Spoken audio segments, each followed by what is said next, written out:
Fusion Mobile, quality e-learning experience on the go. You're welcome back to the class. Our topic today is titled Indices. Indices. All right. This is something we come across in our everyday life. Indices are mathematical concepts for expressing large numbers. Okay, they are also known as exponents. All right, they are only used to denote large numbers. Indices as well can help you know how many times a particular number can be multiplied. And for us to study indices properly, we have to consider some concepts and some properties in indices.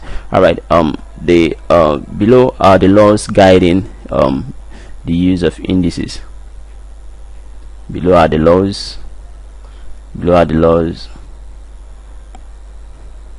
All right, below are the laws guiding the use of indices.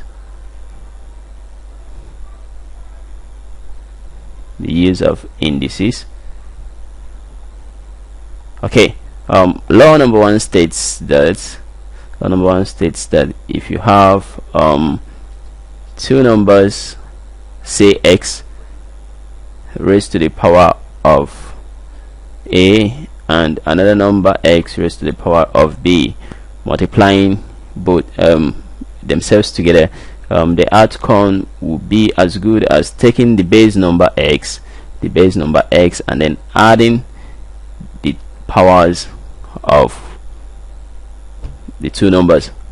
You know, this power is the one we call the indices, the index number.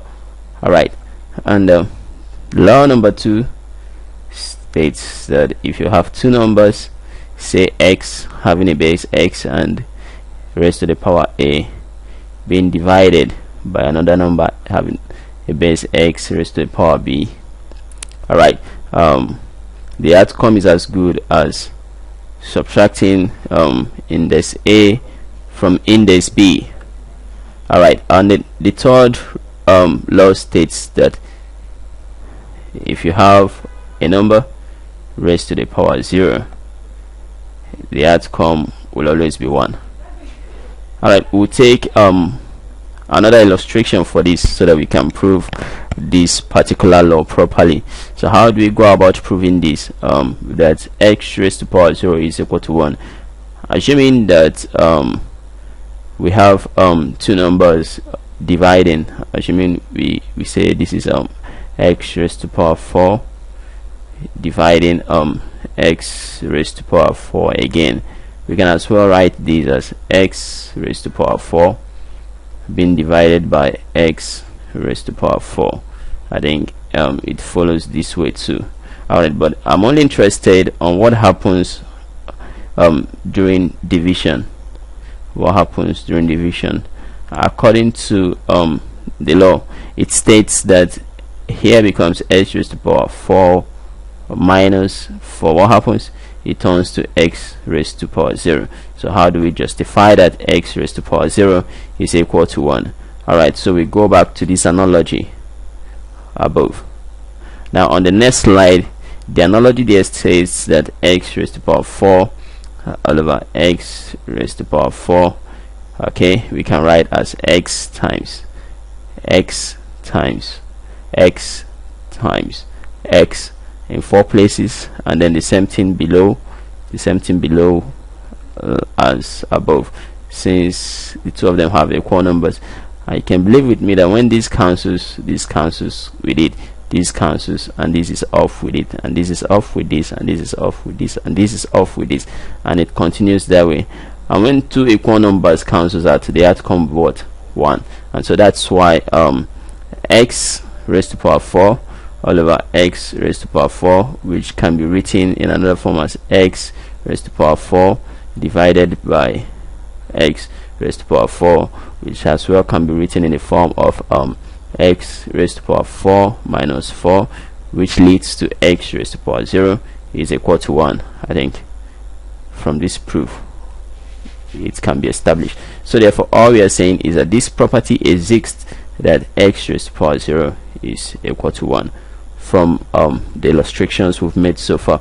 Alright, and just like this, we don't have a good proof for this, that rule number 4 states that x raised to the power minus a is as good as saying 1 over x raised to the power a.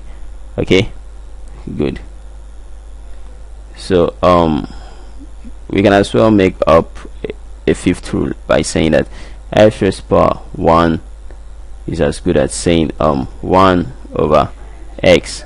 Okay, just like this a is fixed on this a, this 1 is fixed on this 1, but we should know that anything raised to the power 1 x, that thing remains the same.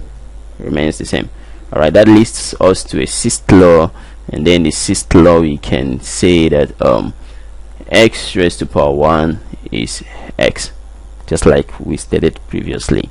You know, anything at all raised to the power 1 gives you back the original value of that thing. And so with these I can say they are the basic rules. Alright, lest I forget, there are other rules we need to touch, and then before we continue. Okay, so let me just finish the rules all in one. The seventh rule I can give as this. I can give rule number 7 to state that x raised to the power a then raised to the power b is as good as multiplying the both powers, saying x raised to the power a and b. And then I can give the rule number 8 as x raised to the power 1 over a to be given as a root x. And then rule number 9, assuming x is raised to the power a over b. Okay, all you need to know is that a is just a multiple. You can write this as x raised to the power 1 over b, okay, times what? Raised to the power a,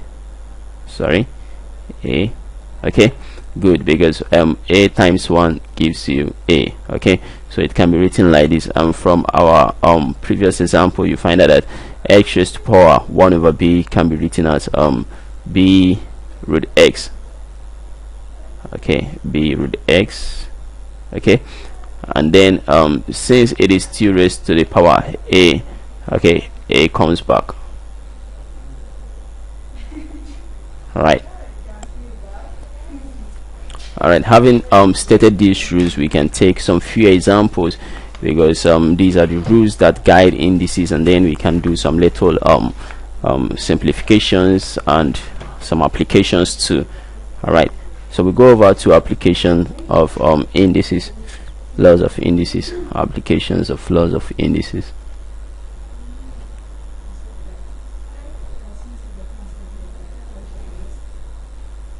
Applications of laws of indices. Alright, we shall use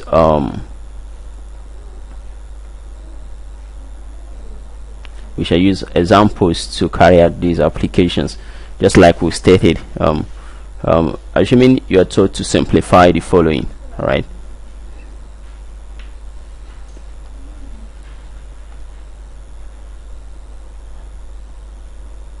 simplify the following, and then a, we are given 10 raised to the power 2 times 10 raised to the power 3, and then b, we are given 22 n raised to the power 7 divided by 2n raised to the power 3, and then c, we have 19 raised to the power 0, and then d, we have 15 raised to the power minus 2. Alright, let's take these 4 examples and see what the outcome looks like.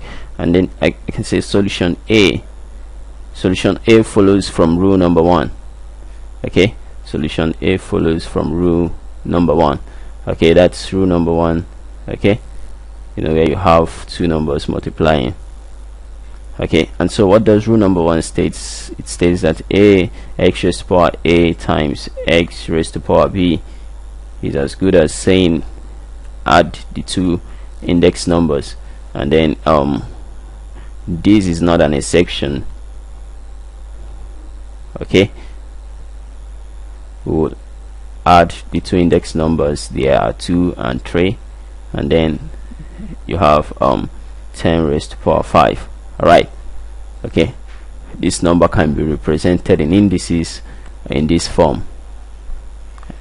This is solution A. And then solution B,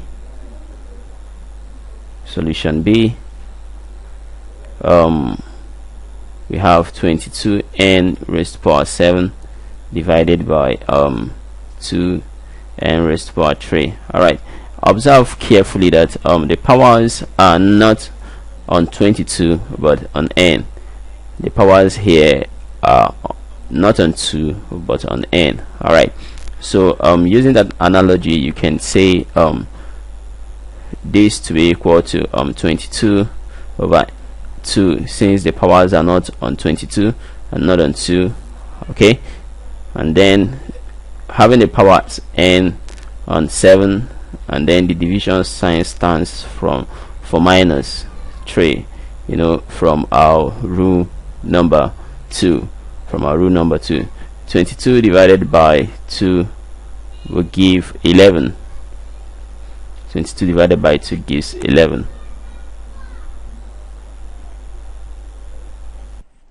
So we'll be going into the applications of the laws of indices. Applications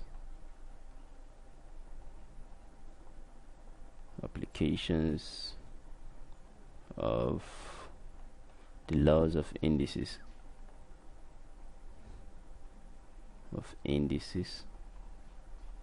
Right, okay, it's a subheading.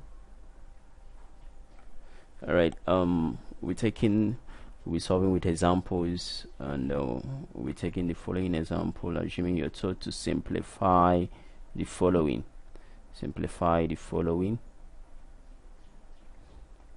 And you are given A as 10 raised to power 2 times 10 raised to power 3, and B you are given as 22 n raised to power 7 divided by 2n raised to power 3, 2n raised to power 3. And the third one, C, you're given 19 raised to power 0, and the D we have 15 raised to the power minus 2. 15 raised to the power minus 2. Okay, what you necessarily have to do is to look at the laws and then find out the rules or the law that best suits each of the equations you've been given. Find out the law that best suits each of the equations you've been given. Okay, alright, law number 1 best suits for solution A. Alright, so for solution A, okay, we'll apply law number 1 that says that a particular number x raised to the power a multiplying another number x, okay, raised to the power b will give we lead to adding the sum of the index, okay, which implies that 10 raised to power 2 times 10 raised to power 3, since they both have the same base, to give you 10 raised to the power 2 plus 3, okay, and which will eventually give you 10 raised to the power 5. Okay, and then for solution B, we could solve as follows: 22 raised to power n raised to power 7 divided by 2 raised to power n raised to power 3. Alright, and then an easier way of doing this is to pick 22 and 2. They are not like terms and they are not a point of interest, and then n raised to the power 7 plus 3. We are collecting the powers, you know, for the two terms. 22 can be divided by 2 to give you 11, and so we have 11, and then n, sorry, this should be minus sign. All right, n 7 minus 3 to give you 4. So this would be the outcome, 11 raised to the power 4. All right, over to our next slide. This is not an argument anymore, because 19 raised to the power 0 is 1, because from one of the rules we stated that x raised to the power 0 is equal to 1, and then any number at all raised to the power 0 will always give 1. Take note of this. Alright, and solution D. Solution D. We pick solution D. We've been given 15 raised to the power minus 2. Alright, we take on the rule that states that a raised to the power minus x, okay, is equal to 1 over a raised to the power x, and so therefore 15 raised to the power minus 2 is equal to 1 over 15 raised to the power 2, and 15 raised to the power 2 is as good as saying 15 times 15. All right, and then the outcome becomes 15 times 15. The outcome becomes the answer when you multiply the two numbers. All right, okay, I can simply do this arithmetic on the screen side, and then I have 25 here, then I have 7 here, then I have 5, and I have 1, and I have 5 to 2. All right, 2 to 5.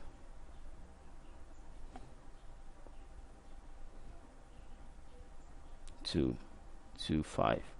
That's 1 over 2 to 5. Okay. Things we need to note here are this. We have to note that variables or letters need not to be expanded like ordinary values. Okay. And note number one, that you have to understand or find out the value of variable bearing the power.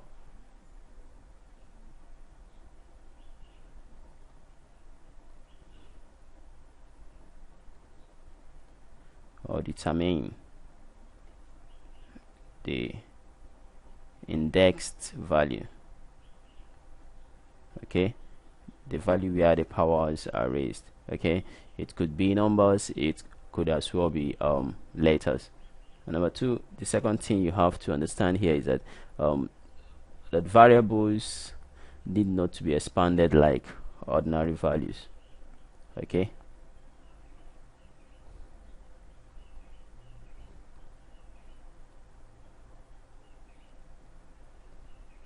Okay, they don't need to be expanded like ordinary values. Okay, ordinary.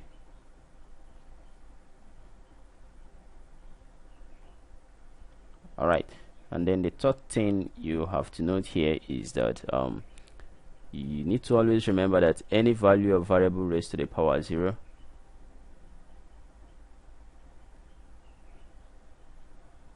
any variable or a value, what I mean by a value could be number raised to the power 0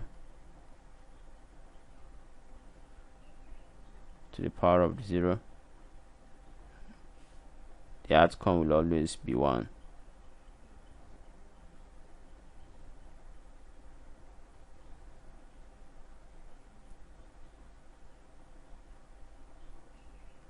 Of 1. All right, and so having all these in mind, we will take on further examples.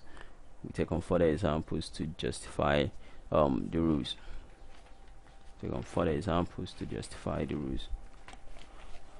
Okay, assuming we take on the following examples, and you are given this.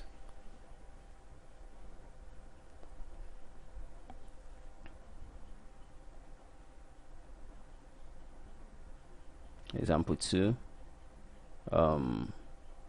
we have to simplify the following.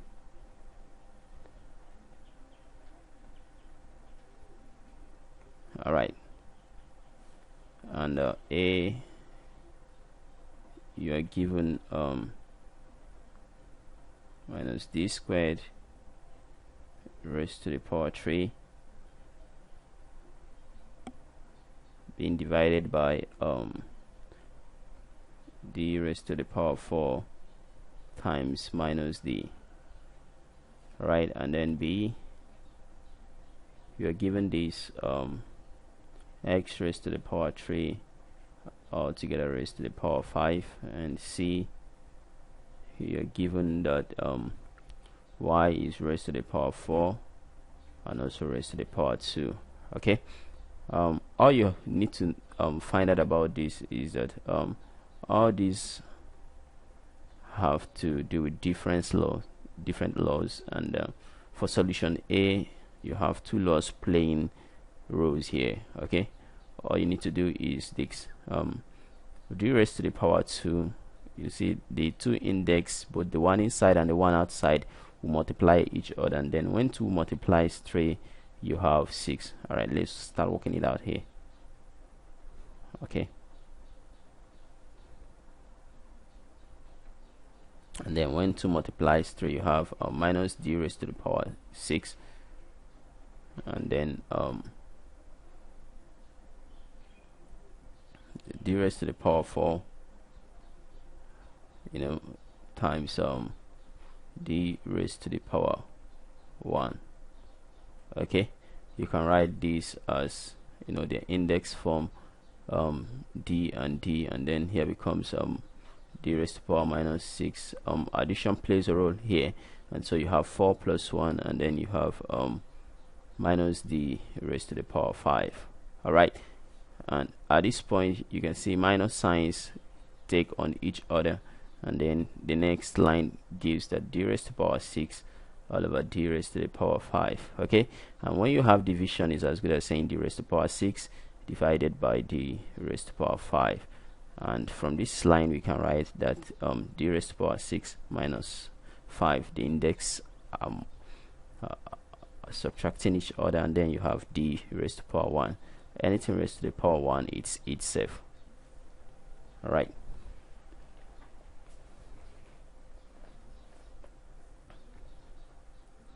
and the rest of the solutions are easy.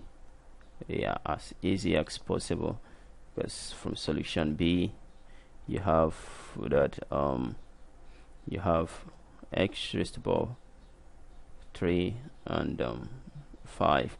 Just like we've always said, the two indexes multiply each other, and then you have 3 times 5 giving you x raised to the power 15. Alright, and then for solution solution C,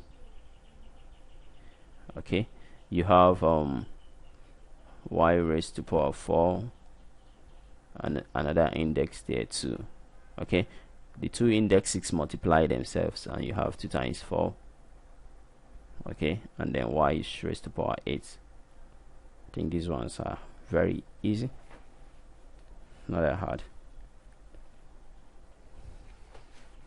Okay, let's take on more examples and see how this works out. Let's take on more examples. Okay,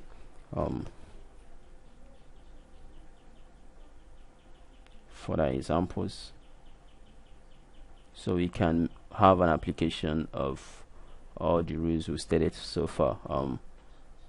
Assuming you are taught to simplify the following.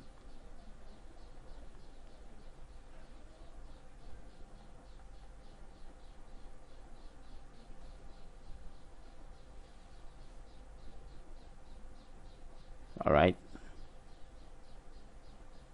okay, assuming we are taught to simplify the following. Okay, and then you are given 4 raised to the power 1 over 6 times 4 raised to the power 1 over 3.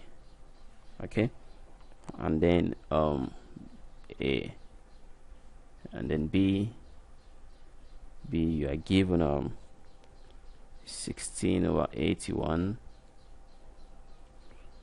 raised to the power of minus 3 over 4. So how do we cope with this? How do we go about this? All right, let's find out how this works. Okay, for solution A,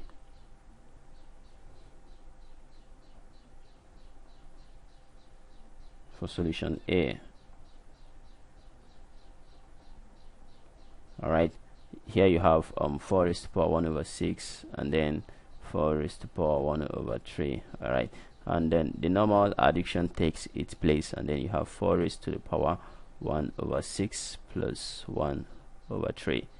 Okay, so what's the outcome? The outcome becomes 4 raised to the power. You can quickly take the LCM here, and then I know it can be 3 times 6 is 18, and so from this point you have 18 into 6 giving you 3, and then 3 times 1 3 plus 18 into 3 giving you 6, 6 times 1 6, and then 3 plus 6 gives you 9 over 18.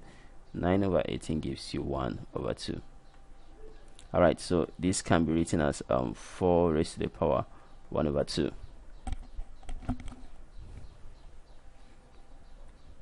But remember what happens when you have powers in this form. You can write this as 2 root 4, you know, but in mathematics we don't observe this as 2 root 4. We observe this as square root of 4, and square root of 4 is given as 2. All right, how do we derive this? How do we prove that the square root of 4 is 2? You know, the square root means the multiple of times, the repetitions, the multiple of times a number occurs to give a particular number. You know, square root means going to pick the definite numbers that make up the compounded outcome of the number. I think that's okay. That is why sometimes when we have square root signs, we can convert something like root 4 as 4 raised to the power 1 over 2, or we can as well write anything like root a as a raised to the power 1 over 2. So it could be any number at all. Alright, from the next example, we have example 2, and then we are given to find solution B. For solution B, we're given 16 over 81 raised to the power of minus 3 over 4. So how do we go about this? You know, you can as well write this as 16 raised to the power minus 3 over 4 all over 81 raised to the power minus 3 over 4, because the square root, the powers here belongs to the 2 digits inside the brackets, and so you can split by sharing it out. And then on the next line you can have this. Okay, we know that this can be written as 16 3 over 4, okay, divided by 81 3 over 4. All right, and as well we can write this as 1 over 16, you know, 3 over 4. And then on this part we can write this as 1 over 81 3 over 4 too, you know, from the rules. This stems from this rule that x raised to the power minus a is written as 1 over x raised to the power a, and the same thing happens here. And so from this point we can write this as 1 over 16. We can write in square root sign, and then this becomes 4th root of 16 raised to the power 3. Always note that when you want to represent roots, if it's a 4th root, it has to be this way, because if you write this way you imply something different. Okay, this is not fourth root of 16, this is 4 times 16, and this could earn you a wrong mark when you solve this in your mathematics text. Alright, and for this I will write as 1 over the fourth root of 81 and then raised to the power 3. Alright,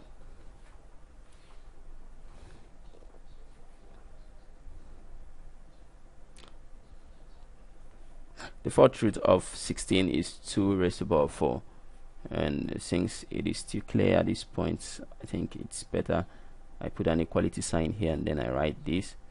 I can write the fourth root of 16 to be equal to 2 raised to the power 4. Yep, because since if it's a fourth root, that means you find a number that multiplies itself 4 times to give you 16. And so the only number that could do that is 2, 2, 2, 2. At this point it's 8, and multiplying by 2 again gives you 16. Alright, and then the same thing happens to the other side. The same thing happens to the other side. Okay, we'll be looking for a number that can multiply itself 4 times to give 81, and that number, and the number that can do that is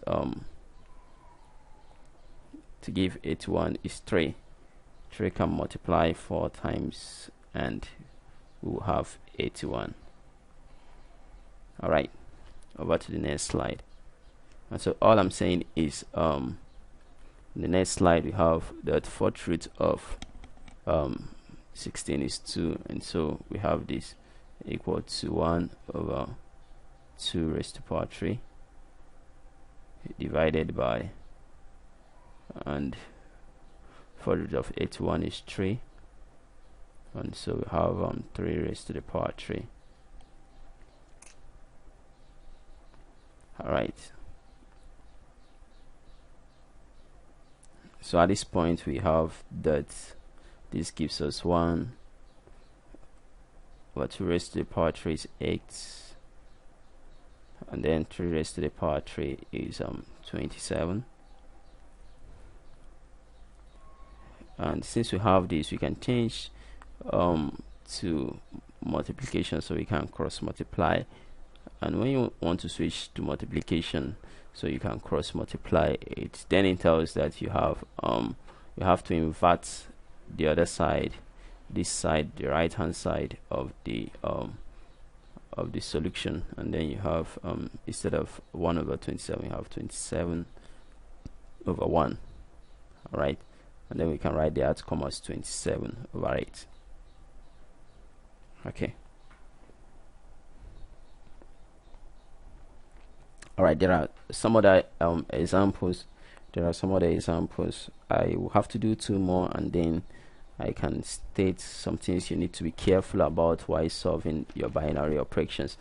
If I just do 2 more, I will state some things you need to be careful about while solving your binary operations, sorry, your indices operations.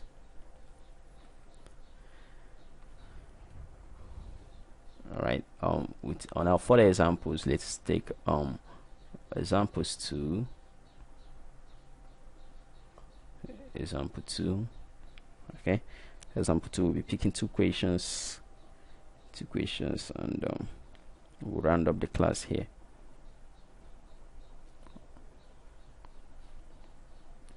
Alright, let's take this. Assuming you are told to simplify this, simplify 0.027 raised to the power 2 over 3.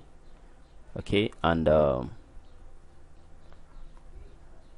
this is A, and then B, you have to simplify let me get another example. Alright, B, we have to simplify this 125 raised to the power 2 over 3. Right, that's a good example too. but let me concentrate on decimal fractions. 0.04 raised to the power 1 over 2. All right, when you have decimal fractions, you have to be careful because they are not whole numbers and you might make mistakes. And for solution A, see how it goes. Have 0.027 raised to the power 2 over 3. This on itself, it's a decimal fraction, okay, which can as well be written as 27 divided by 1000, okay, raised to the power 2 over 3. All right, because 27 raised to the divided by 1000 can give you this. And so on the second line, you can write as 27 raised to the power 2 over 3 divided by 1000 raised to the power 2 over 3, sharing the powers. And at this point, you can as well write as cube roots of 27 all in the power of 2 divided by cube roots of 1000 all in the power of 2.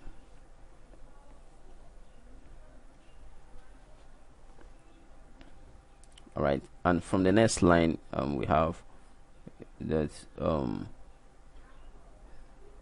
cube root of 27 is 3 raised to the power 3. That's 3 times 3. 3 is the only number that can multiply 3 times to give you 27.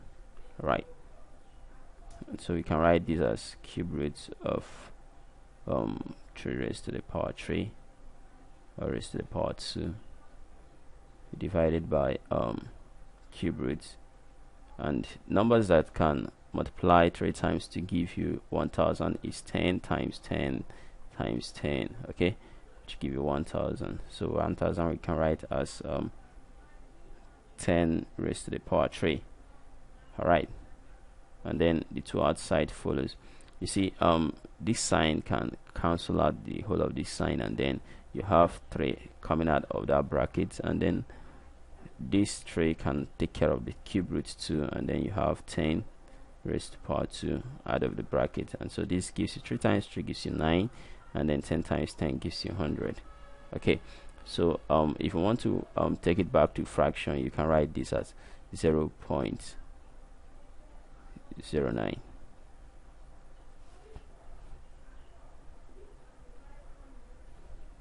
So that's the outcome of that. And then for the second solution, I squarely want to concentrate on fractions, and the second solution states solution B. All right, and you have 0.04 raised to the power 1 over 2, okay, and this, like we did before, implies that you have 4 all over 100 raised to the power 1 over 2. You can split this to obtain 4 raised to the power 1 over 2 all over 100 to the power of 1 over 2, and then you can write this as square root, okay, square root of 4 over square root of 100. All right, square root of 4 is 2, and square root of 100 is 10. All right, 2 over 10 gives you 1 over 5. Okay, you can change back to fraction where this implies that 1 over 5 will be equal to what?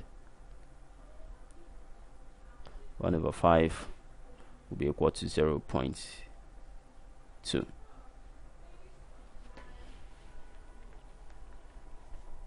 All right, with these two examples, we have to take the following conclusions.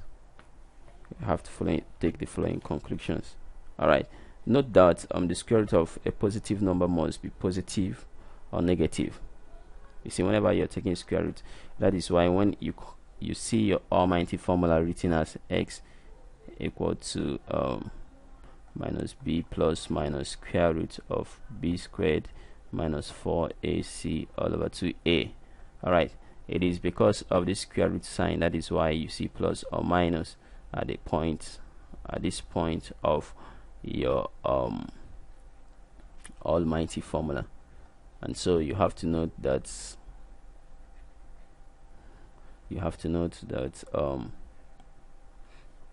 whenever you take square roots, the outcome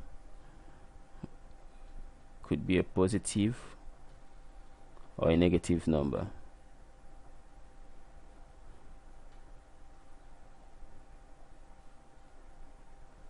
Okay, whenever you take square roots, the outcome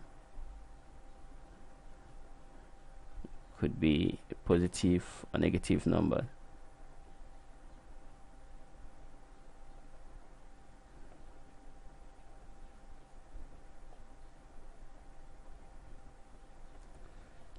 Alright, these are the few things you need to know about indices.